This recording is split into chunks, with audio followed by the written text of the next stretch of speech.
حضرت عائشہ صدیقہ رضی اللہ تعالیٰ عنہ فرماتی ہیں میرے پاس ایک عورت آئی تو میں نے اس کے ساتھ 2 بیٹیاں تھی اس کی، میرے پاس 3 کھجوریں تھی، میں نے اس بی بی کو دے دی، 2 بیٹیاں تھیں۔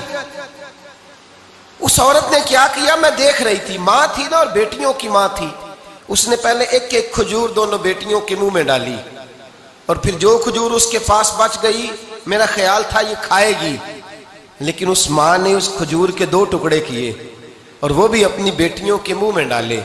حضرت عائشہ صدیقہ فرماتی ہیں اس کا عمل اتنا حسین تھا،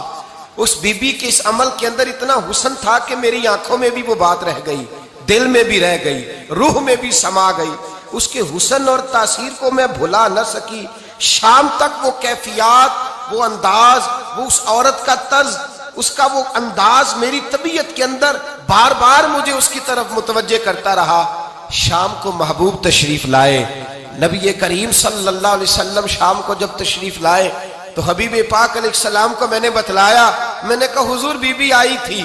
اس کا چہرہ بتا رہا تھا کہ بھوکی ہے، لگ رہا تھا کئی دنوں سے کھانا نہیں کھایا، 3 کھجوریں تھی ہی میرے پاس 3، 2 بیٹیوں کو دے دی، وہ کھا سکتی تھی، لیکن یا رسول اللہ صلی اللہ علیہ وسلم اس نے کھائی نہیں، وہ بھی کھجور 2 ٹکڑے کر کے بیٹیوں میں بانٹ دی ہے۔ حضرت عائشہ کہتی ہے دیر تک حضور میری بات کو سنتے رہے، دیر تک میری طرف دیکھتے رہے، اس تصور کو، بیٹی کے پیار کے اس ذائقے دیر تک محبوب محسوس کرتے رہے، اور پھر فرمایا عائشہ جو دنیا میں بیٹیوں کی وجہ سے آزمایا جائے گا، جب قیامت کا دن آئے گا تو رب اس سے حساب نہیں لے گا، بے حساب ہی جنت میں داخل فرما دے گا۔ اللہ پھر اس سے حساب نہیں لے گا جو بیٹی کے سبب سے آزمایا جائے۔